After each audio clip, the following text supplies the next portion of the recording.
patriotas que se prepararan para su momento más sublime. A todo lo largo de sus 3.200 kilómetros de costa, Inglaterra fue transformada en una isla fortificada.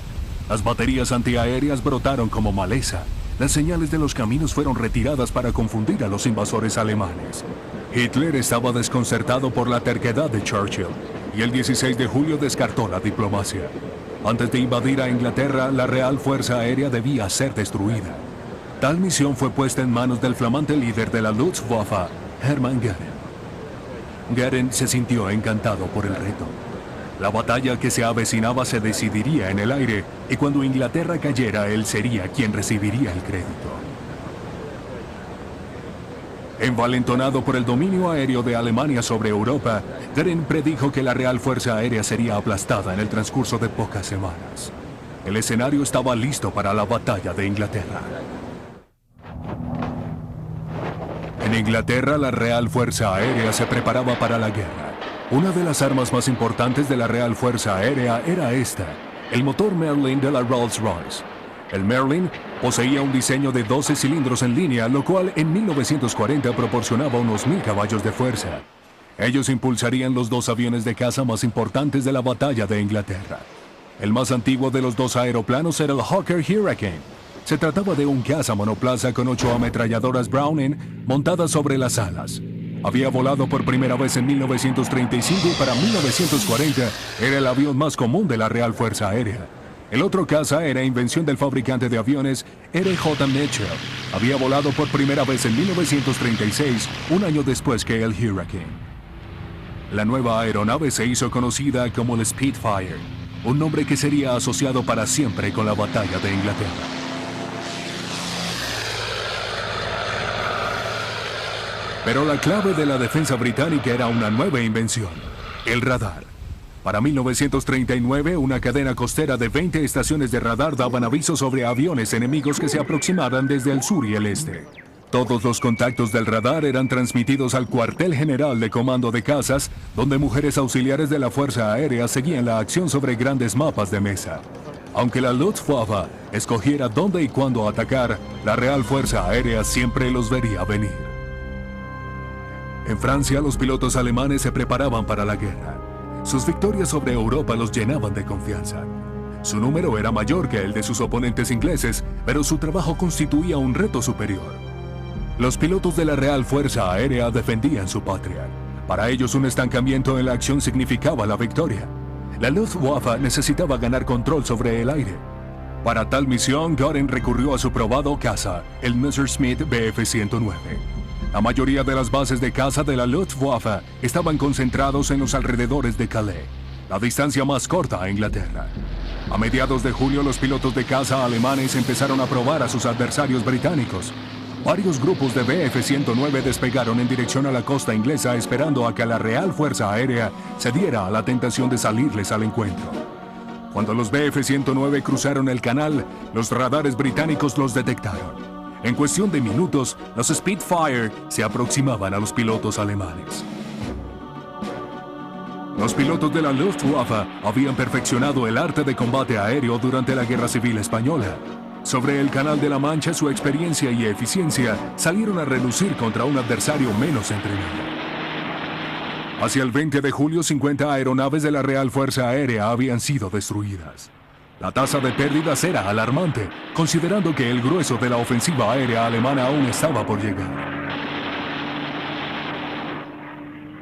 La mayor parte de la lucha tuvo lugar en las afueras de la costa de Dover, un pedazo de cielo al que se le conocería como el Rincón del Fuego Infernal. Las existencias de cazas de la Real Fuerza Aérea estaban casi agotadas, pero el artículo más valioso eran pilotos experimentados. La Real Fuerza Aérea tenía la ventaja de luchar cerca de su hogar. Cuando un piloto saltaba en paracaídas sobre el canal, los botes a motor de la Real Fuerza Aérea eran enviados a recogerlos. Al hacerse más intensa la guerra aérea, surgieron héroes en ambos bandos. Uno de ellos era el piloto de Spitfire, Douglas Bader. La contribución de Bader a la batalla no provenía de su mortífera habilidad, sino de su capacidad para transmitir su conocimiento a pilotos menos experimentados. Uno de ellos era el joven piloto de Spitfire, Johnny Johnson. Douglas era un gran líder. Tenía todas las cualidades del liderazgo, absolutamente todas. Y muy pocos las tienen. Nos gusta pensar, o al menos a mí, que heredamos algo de él. Que aprendimos algo de él. Aprendimos a comportarnos en una guerra, y eso fue lo que hicimos. Al extremo opuesto del canal estaba Adolphe Galland. Veterano de la Guerra Civil Española, Galland era un cazador mortífero y eficiente. Pero al igual que Douglas Bader, también era un maestro. A Galland le gustaba inspirar confianza en los pilotos jóvenes, preparándolo todo para su primera victoria. Para lograrlo, volaba sobre el Canal de la Mancha solo. Cuando un caza británico atacaba, giraba de regreso a Francia. El avión alemán en retirada era una carnada tentadora. Si el piloto inglés era lo suficientemente tonto para caer en dicho truco, Galland enviaba una señal de radio a sus jóvenes pilotos, quienes esperaban sobrevolando su base a gran altura. Cuando el Spitfire cruzaba a la costa francesa, la trampa se cerraba. Estas tácticas de señuelo fueron costosas para la Real Fuerza Aérea. El jefe del comando caza, Hugh Dowden, les advirtió a los pilotos que no volaran más allá del alcance de planeo de su país. Afirmó, para un grupo de comandantes, quiero aviadores vivos, no héroes muertos. Los pilotos de caza alemanes fueron a la guerra con mayor experiencia y disciplina que los ingleses. Pero los pilotos jóvenes de la Real Fuerza Aérea maduraron rápidamente bajo fuego. Para agosto ya era claro que, excepto por su capacidad para virar, el Hurricane no era un rival adecuado para el Bf-109. Aunque fuerte y bien armado, la máxima velocidad del Hurricane era de 523 km por hora. Eso significaba que eran 48 km por hora más lento que el caza alemán. Esta película nos muestra la escena de un piloto de Bf-109 aproximándose y atacando a un Hurricane.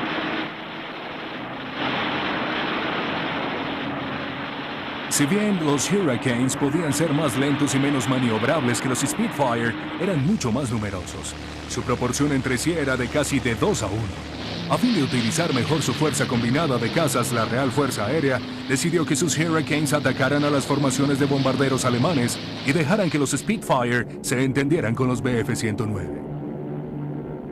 Pero los bombarderos alemanes aún estaban por hacer su debut sobre Inglaterra. El 1 de agosto de 1940, Hitler le ordenó a Göring prepararse para la fase 2 de la batalla, un asalto aéreo masivo para aplastar las defensas aéreas británicas. Göring estaba encantado. Por fin podía lanzar la fuerza de sus bombarderos contra la industria y los aeródromos ingleses. Al inicio de la fase 2 se le dio el nombre clave de El Día del Águila. La inteligencia británica advirtió que el ataque sería inminente. Los pilotos de la Real Fuerza Aérea sabían lo que se les avecinaba, pero no sabían cuándo. El 13 de agosto de 1940, los pilotos de caza de la Real Fuerza Aérea recibieron el llamado.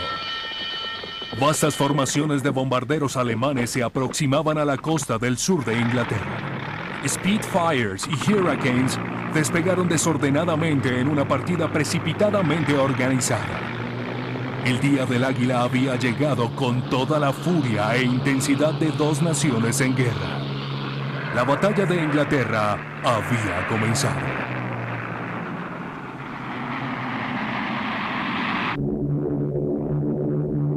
Sobre el Canal de la Mancha, 40 Stukas Ju-97 se dirigían a la ciudad de Southampton. Los lentos bombarderos eran escoltados por un escuadrón de Bf-109. La formación fue ubicada por un grupo de Spitfire que volaba sobre ellos.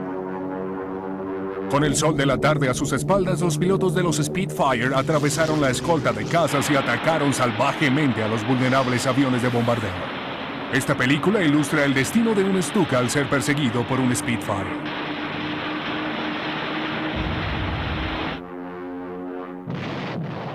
Nueve de los bombarderos fueron derribados, y los demás regresaron maltrechos a Francia. Los comandantes alemanes aceptaron que los Stuka no eran rivales para los Spitfire. El sibilante bombardeo que sembró la devastación en Europa fue retirado de la batalla de Inglaterra. Los Bf-109 alemanes permanecieron como los más mortíferos adversarios de la Real Fuerza Aérea. Pero a medida que la Luftwaffe incrementaba su ofensiva, quedaba expuesta la mayor debilidad de este caza. Su alcance ilimitado solo le permitía a los pilotos luchar durante 20 minutos sobre Inglaterra. A fin de proporcionarles una protección de mayor alcance a sus bombarderos, Hermann Göring recurrió al bimotor destructor ME-110. El destructor poseía el doble del alcance del 109, pero también era más lento, menos maniobrable, y su tamaño lo convertía en un blanco fácil. Su rendimiento contra los Spitfire se ilustra mejor en esta película tomada con una cámara montada sobre un destructor. Aquí el alemán persigue al Spitfire sobre la línea costera británica. Justo cuando parece tener al piloto inglés en su mira, el Spitfire simplemente se aleja.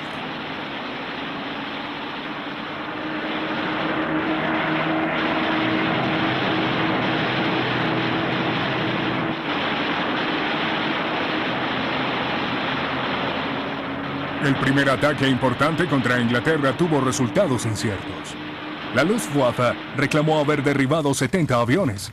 La cifra verdadera fue de 13. Los alemanes perdieron 33 aeronaves, pero lo que más frustró a los pilotos alemanes fue que la Real Fuerza Aérea siempre parecía saber dónde estaba volando la Luftwaffe. La respuesta era, por supuesto, el radar. Aún así, los alemanes nunca parecieron apreciar su importancia. Después de solo unas cuantas incursiones contra emplazamientos de radar ingleses, Göring decidió que no tenía objeto continuar atacándolos. Aquel fue el mayor desacierto militar de la batalla de Inglaterra. El 15 de agosto, la Luftwaffe de Göring pagaría el precio. Esa tarde, Göring lanzó una masiva incursión de bombarderos desde las bases de caza de Dinamarca y Noruega. La mayor parte de la lucha hasta entonces se había llevado a cabo en el sur. Göring estaba convencido de que una incursión contra el norte de Inglaterra tomaría a la Real Fuerza Aérea por sorpresa. Y así fue. Los bombarderos alemanes fueron observados durante casi una hora por los radares británicos. Los pilotos de la Real Fuerza Aérea tuvieron tiempo para lograr una formación de ataque con el sol a sus espaldas. Los bombarderos alemanes nunca los vieron venir. Aturdidos por la furia del ataque británico, una formación de Heinkel 111 dejó caer sus bombas antes de llegar al objetivo. Una segunda oleada logró alcanzar el blanco solo para ser atacada sin descanso en su camino de regreso. 29 aeronaves alemanas fueron derribadas sin que la Real Fuerza Aérea perdiera un solo de sus cazas. Aún así, los comandantes alemanes no se percataban de la importancia del radar británico. La batalla de Inglaterra no se estaba desarrollando en la forma como Göring la había planeado. Cuando visitó a sus escuadrones de cazas el 21 de agosto, el frustrado líder arremetió contra sus pilotos. Los llamó cobardes, culpándolos por poner en peligro la invasión que Hitler había planeado. A continuación les dio a sus pilotos completa libertad para bombardear objetivos en todas las ciudades inglesas excepto en una. Hitler quería la capital británica intacta cuando cayera bajo el control alemán. Londres estaba estrictamente protegida. El 24 de agosto, cerca de 100 bombarderos de la Luftwaffe atacaron las principales bases de caza de la Real Fuerza Aérea en el sur. El aeródromo de Manston, cerca de Dover, fue completamente destruido. Más hacia el norte, las bases de caza de Ramsgate, North Wyle y Hornchurch fueron bombardeadas incesantemente. Los hangares fueron destruidos, los edificios operativos arrasados y las líneas de comunicación cortadas. Cuando los cazas de la Real Fuerza Aérea regresaron a casa, no tuvieron dónde aterrizar. La nueva estrategia alemana estaba funcionando. Durante los días siguientes, una marea constante de formaciones de la Luftwaffe golpeó las defensas británicas. Los pilotos de la Real Fuerza Aérea estaban cansados. Habían luchado sin descanso desde julio, pero la intensidad de los ataques alemanes continuaba en aumento. La defensa de Inglaterra se estaba quebrantando. Para la Real Fuerza Aérea, el 31 de agosto de 1940 fue el día más negro de su historia. Esa tarde, el comando de cazas perdió 39 de sus aeronaves. Por primera vez en la batalla de Inglaterra habían sido destruidos más aviones ingleses que alemanes. Los cazas se perdían más rápido de lo que podían reemplazarse. A ese paso, la Real Fuerza Aérea sucumbiría en cuestión de pocas semanas e Inglaterra quedaría indefensa contra una invasión alemana. Hitler y Göring estaban de plácemes por el curso de la batalla. La desafiante Real Fuerza Aérea tambaleaba hacia su destrucción. Hitler ordenó que la invasión a Inglaterra debía comenzar el 21 de septiembre. Para finales de ese mes, una esvástica se alzaría sobre las casas del Parlamento británico. El reconocimiento de la Real Fuerza Aérea reportó que una fuerza invasora de tropas alemanas estaba reuniéndose a lo largo de la costa francesa. El destino de la Gran Bretaña estaba en las manos de su maltrecha Fuerza Aérea. El jefe del comando de caza, Hugh Darwin, admitió que la Real Fuerza Aérea necesitaba un milagro.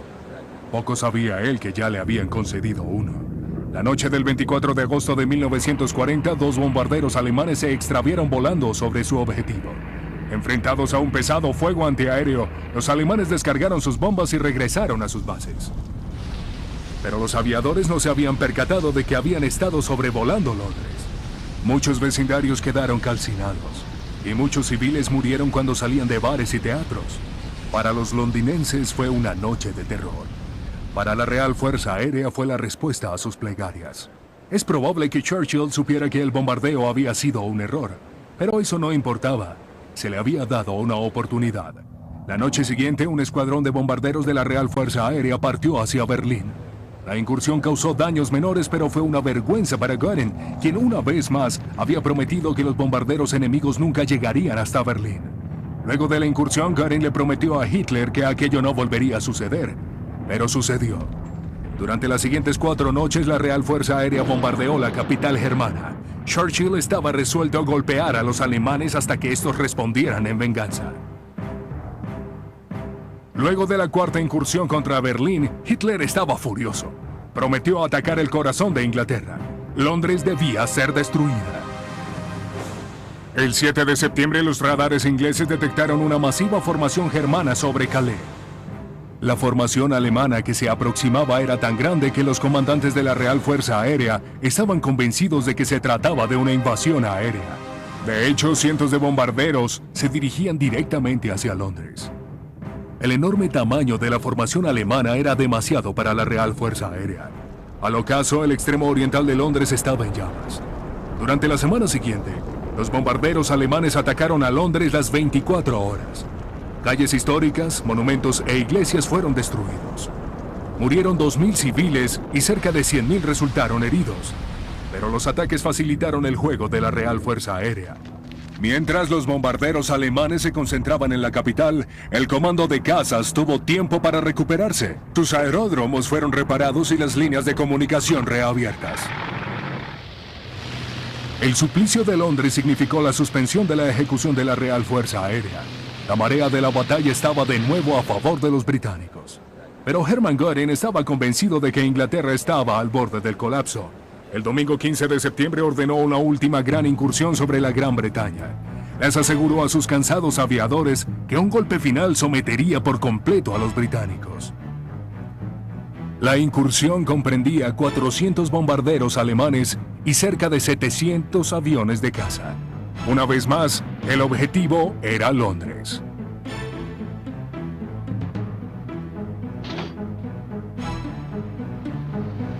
Los 1000 aviones alemanes reuniéndose sobre la costa francesa resaltaron notablemente sobre las pantallas de los radares británicos.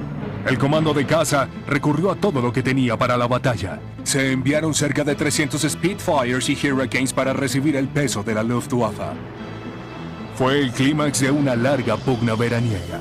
El momento decisivo de la batalla de Inglaterra por fin había llegado.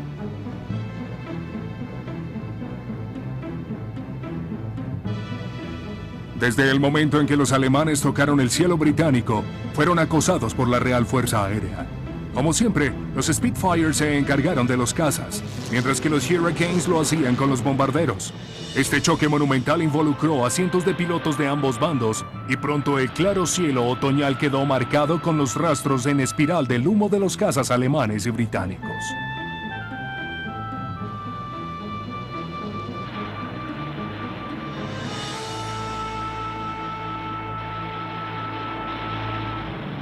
Condenados por su alcance limitado, los cazas alemanes se vieron forzados a escapar hacia sus bases después de solo 20 minutos de lucha. Al calor de la batalla, muchos continuaron trenzados en combates individuales solo para quedarse sin combustible sobre el Canal de la Mancha. Sin protección, los bombarderos germanos cayeron presa de los británicos.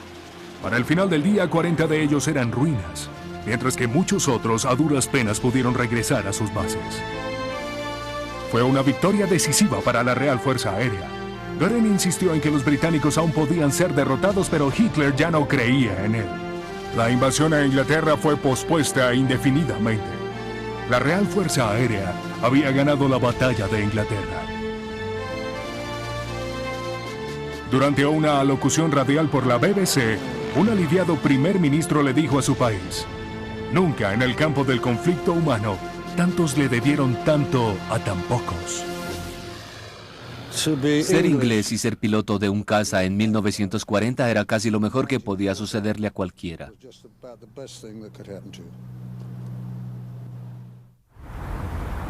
Habiendo vencido en la batalla de Inglaterra, la Real Fuerza Aérea finalmente pudo ver más allá de sus cielos nativos.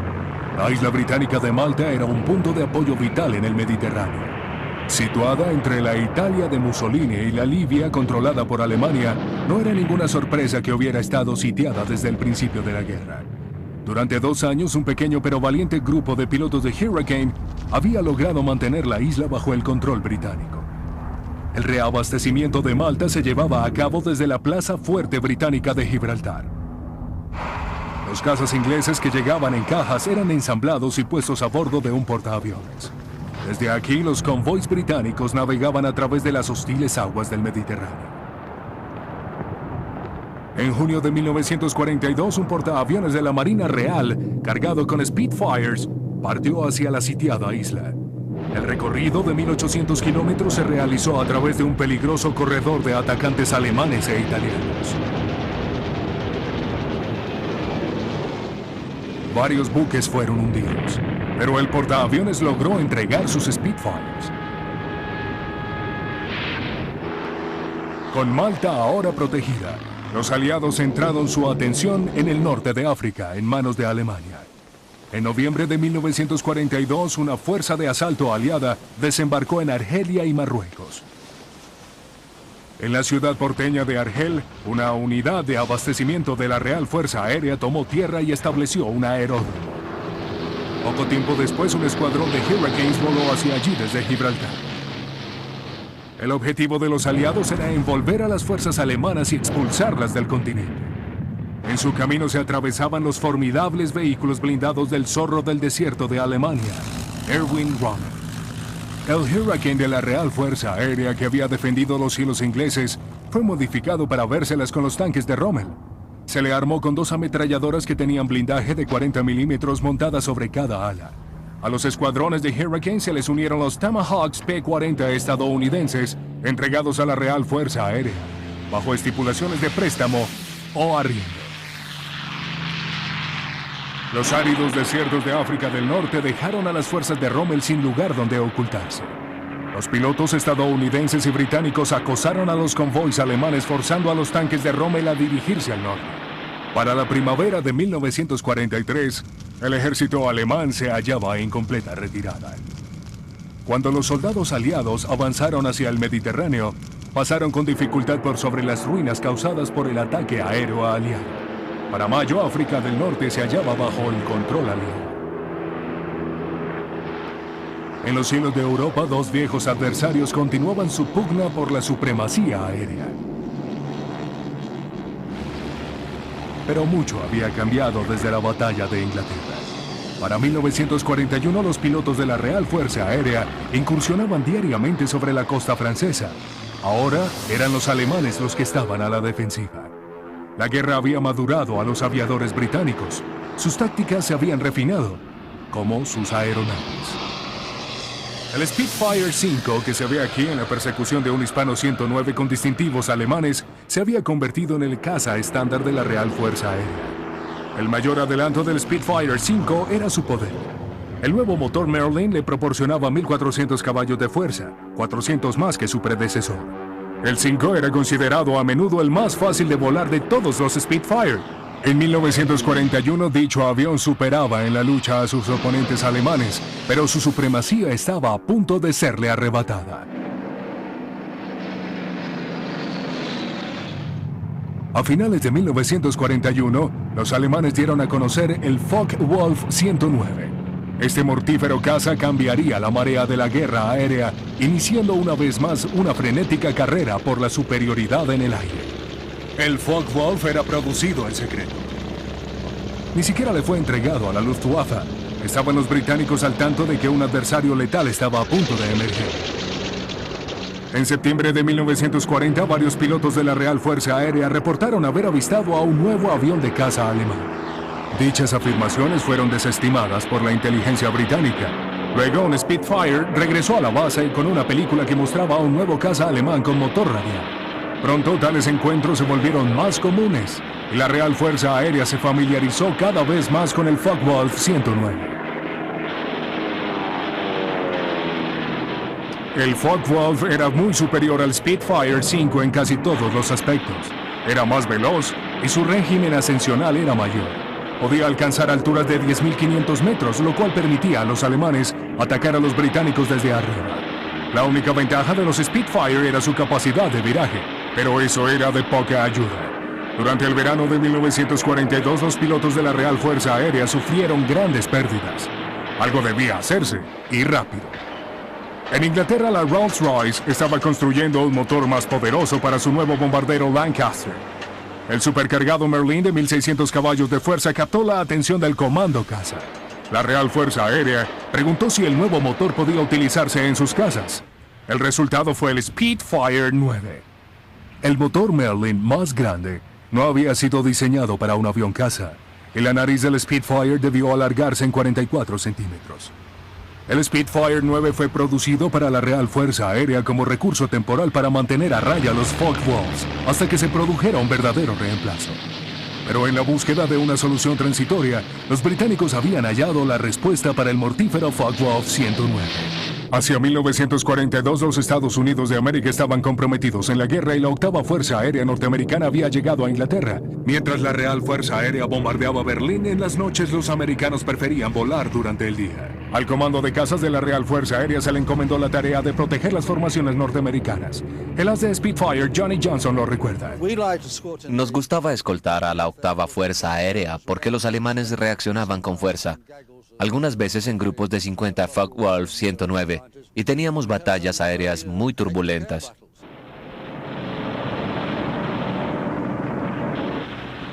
Las fortalezas voladoras B-17 estaban provistas de torretas de artillería.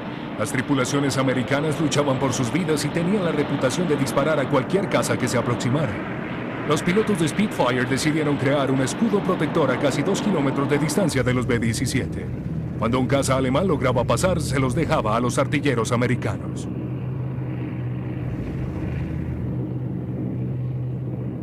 El alcance limitado de los Spitfire significaba que los pilotos de la Real Fuerza Aérea solo podían escoltar a los bombarderos hasta la frontera holandesa. Durante el resto de la misión, los americanos estaban solos. Los cazas alemanes los atacaban a discreción. Cuando la formación regresaba a casa, se enviaban Spitfire de la Real Fuerza Aérea para reunirse con ellos sobre Holanda. La fuerza que regresaba siempre era más pequeña que la que partía, pero los maltrechos sobrevivientes mantenían su formación. Pienso que para mí, de todos modos, era una visión inspiradora. Cuando avistábamos la formación, no se parecía en nada a la inmaculada formación que había partido 4 o 5 horas antes. Volvían con sus grandes agujeros, algunos rezagados, los motores humeantes.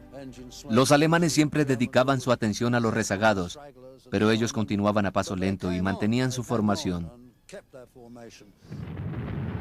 En junio de 1944, los cazas británicos y estadounidenses limpiaron los cielos de Normandía. La liberación de Francia había comenzado. El asalto británico se concentró en el flanco oriental de Normandía. Los norteamericanos desembarcaron al occidente. En los días siguientes, las defensas alemanas fueron obligadas a retirarse.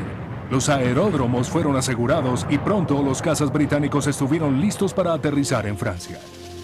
En 1944, el as británico Johnny Johnson había sido ascendido al rango de capitán de grupo.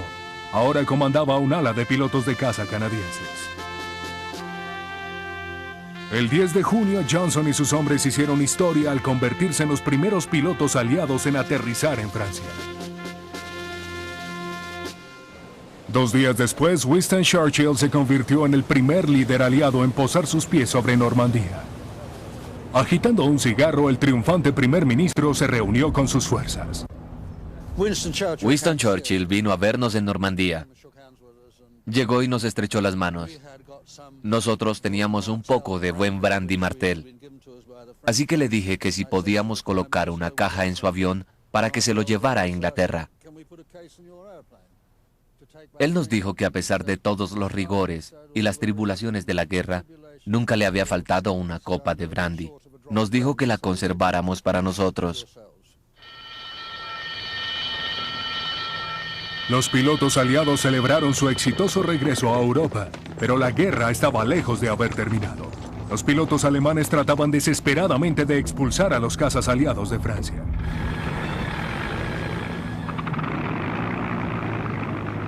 Johnny Johnson y sus pilotos canadienses se enfrentaron a la Luftwaffe en salvajes batallas aéreas sobre Normandía. Pero a los pilotos hermanos les faltaba la disciplina de los hombres que habían luchado sobre la Gran Bretaña.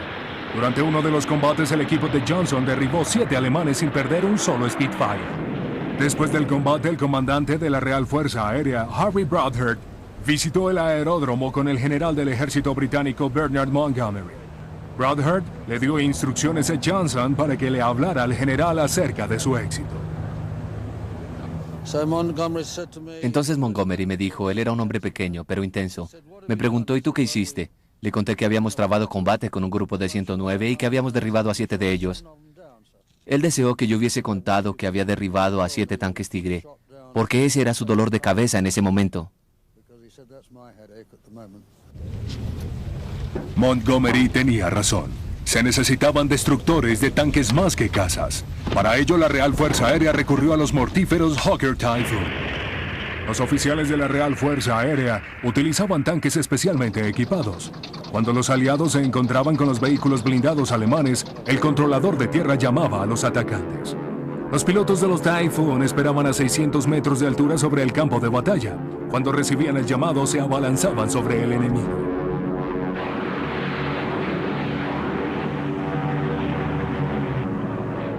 El arma principal de los Typhoon eran los cohetes. Durante un ataque típico, los pilotos volaban en picada en parejas hacia el frente de una columna de tanques alemanes. A unos 350 metros, la primera pareja disparaba sus cohetes contra los tanques que avanzaban. Otra pareja atacaba a los tanques de la retaguardia de la columna. Atrapados en el medio, los demás quedaban indefensos contra la violenta embestida de la Real Fuerza Aérea. El comandante británico Harry Broadhurst dijo luego que fue el trabajo más peligroso que se le pidió hacer a la Real Fuerza Aérea. Pero que los aliados lograran entrar a Francia fue también muy importante. Habían pasado 4 años desde el bombardeo a Londres, y Alemania estaba preparando una nueva forma de aterrorizar a los británicos. La bomba voladora B-1 apareció por primera vez sobre Londres el 13 de junio de 1944. La ojiva sin piloto lucía y sonaba distinto a cualquier otro objeto aéreo. Pero los londinenses pronto aprenderían que el zumbido distintivo del motor de reacción de la B-1 no era ni remotamente espeluznante como el silencio que le seguía. Cuando el motor se apagaba, la bomba caía sobre la ciudad. Las B-1 eran lanzadas desde rampas en el norte de Francia. No tenía precisión para destruir objetivos específicos, pero eso no importaba. Las bombas voladoras eran armas de terror, diseñadas para sembrar la devastación en la población civil. Para Inglaterra había 3 formas de tratar de detener las B-1. Artillería antiaérea, una red de globos y cables, y los cazas de la Real Fuerza Aérea. El mismo sistema defensivo que había salvado a la Gran Bretaña en el verano de 1940 se utilizaba para rastrear a las B-1. Sobre las pantallas de radar, la velocidad y la aproximación constante de la bomba voladora la hacían muy diferente de cualquier otro objeto volador. La tarea de detener las B-1 recayó en su mayor parte en los pilotos que volaban los veloces nuevos Hawker Tempest. Las B-1 volaban a velocidades de hasta 640 kilómetros por hora.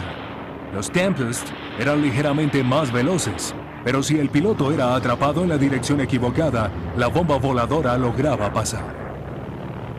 La idea era atacar a la V-1 desde arriba, utilizando la velocidad del picado para acortar la distancia.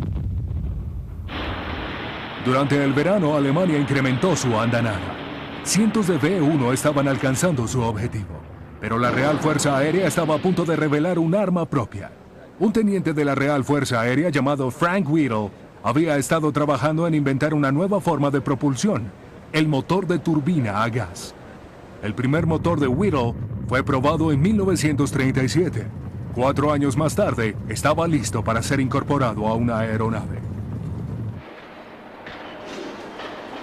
El primer reactor británico, el Gloster E-2839, voló el 15 de mayo de 1941.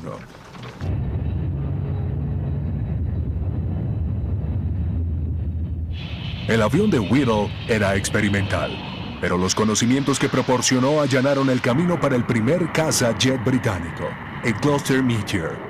El Meteor entró al servicio de la Real Fuerza Aérea en julio de 1944, justo a tiempo para enfrentarse a las bombas voladoras hermanas.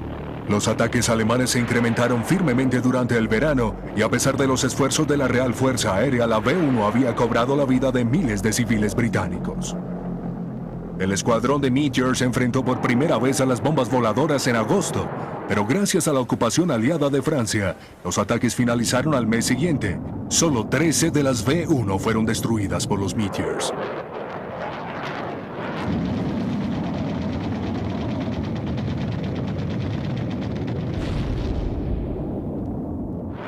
El único reactor de guerra de la Real Fuerza Aérea nunca se enfrentó a los pilotos de caza alemanes.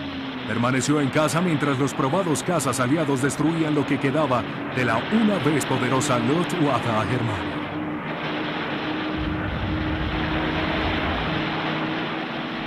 Los pilotos de los caza que habían sobrevivido a la defensa de Inglaterra ahora volaban sobre las ciudades de Alemania.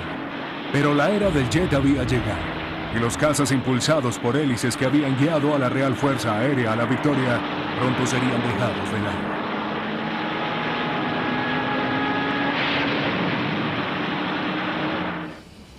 En 1946, la Real Fuerza Aérea se dedicó a crear una fuerza de cazas jet. La tecnología de la que Frank Whittle era pionero sentó las bases sobre las cuales crecería la Real Fuerza Aérea. Pero la guerra había dejado a Inglaterra con poco dinero para gastar en una nueva aeronave, y tanto el Gloster Meteor como el Vampiro de Havilland permanecieron como los aviones de caza estándar durante varios años. Pero había un nuevo conflicto en el horizonte, y pronto estaría la Gran Bretaña de nuevo en la línea de batalla. En 1949 se formó la OTAN, forjando una alianza militar para la protección de Europa Occidental. Por primera vez desde el final de la Segunda Guerra Mundial, la Real Fuerza Aérea necesitó mirar hacia el exterior. Pero esta vez el enemigo se encontraba detrás de una cortina de hierro. El comando de caza se vio arrastrado a una competencia silenciosa contra una amenaza desconocida. Sus líderes no sabían cómo se lucharía la siguiente guerra, solo que cuando llegara, sus pilotos necesitarían mejores aviones de caza. La vanguardia del comando de cazas durante los años 50 fue el elegante Hawker Hunter. Este se convertiría en el caza más perdurable de la Guerra Fría, pero no en el más poderoso. En 1960, el supersónico Lightning de la Real Fuerza Aérea se apoderó de los cielos. El poderoso monoplaza fue el heraldo de una nueva era para la Real Fuerza Aérea. Fue el primer y único caza capaz de volar el doble de la velocidad del sonido. Aunque contaba con un cañón de 30 milímetros, el Lightning también fue el primer diseño en utilizar misiles como arma principal. Los días de los artilleros habían terminado. El Lightning fue el primer caza moderno de la Real Fuerza Aérea, y sin embargo fue el último en ser diseñado y construido por entero en la Gran Bretaña. Convención de Armas Tácticas, Lossiemouth, Real Fuerza Aérea, Escocia del Norte. Estas aeronaves son los Tornado F-3, el único caza dedicado de la Real Fuerza Aérea. Los pilotos de los caza Tornado pertenecen al 11º Grupo de la Real Fuerza Aérea. La orgullosa historia del 11º Grupo se remonta a la valiente defensa de la sitiada línea costera británica durante la Batalla de Inglaterra. Mucho ha cambiado en los últimos 50 años, pero para los pilotos de caza la búsqueda de la superioridad aérea todavía es un escurridizo y perdurable reto.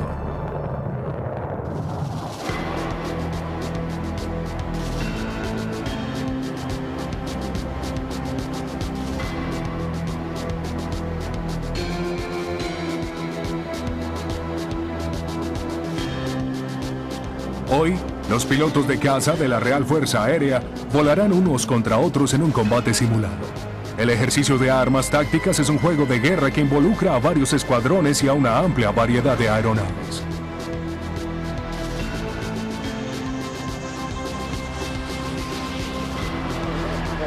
Al igual que el Tomcat F-14 norteamericano, el Tornado F-3 posee un diseño de alas giratorias.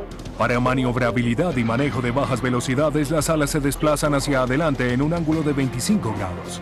Pero cuando se requiere velocidad, las alas se mueven hacia atrás a 68 grados.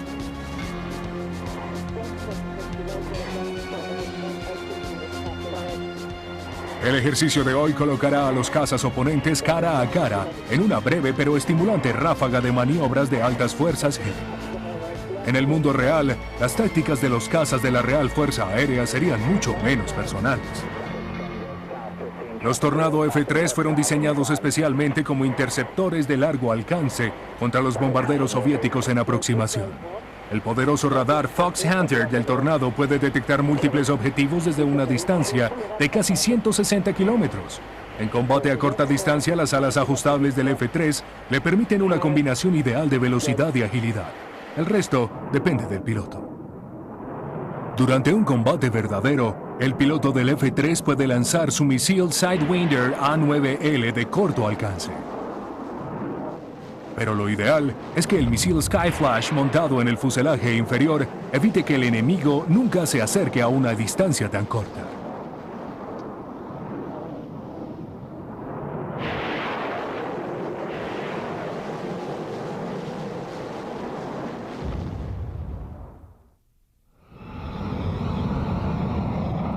Sobre la pista del Centro de Pruebas de Vuelo de la Real Fuerza Aérea en las afueras de Londres, el futuro ya llegó. Aquí tienen al Eurocaza 2000, el próximo caza de alto rendimiento de la Real Fuerza Aérea.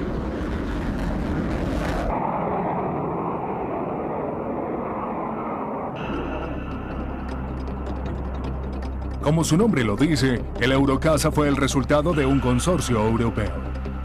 El proyecto se remonta a principios de los años 80 cuando Alemania, Italia, España y Gran Bretaña combinaron sus recursos para construir un caza para la defensa común de Europa. Después de varios años de dar y recibir, surgió un diseño que conformaría el modelo del porvenir. El Eurocaza es un monoplaza con alas delta modificadas. Directamente detrás de la nariz de la aeronave hay un par de alas pequeñas o engaños que le dan al piloto una mejor maniobrabilidad y manejo a baja velocidad. Cargará una variedad de misiles de corto y medio alcance y un sistema de armas de última tecnología que le permitirá rastrear y destruir 6 objetivos a la vez.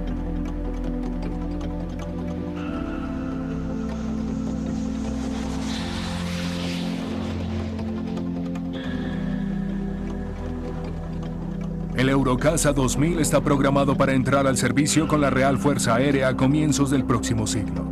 Cuando lo haga, la antorcha pasará a una nueva generación. Hombres y mujeres de la Real Fuerza Aérea, quienes portarán el orgulloso legado de ser unos pocos.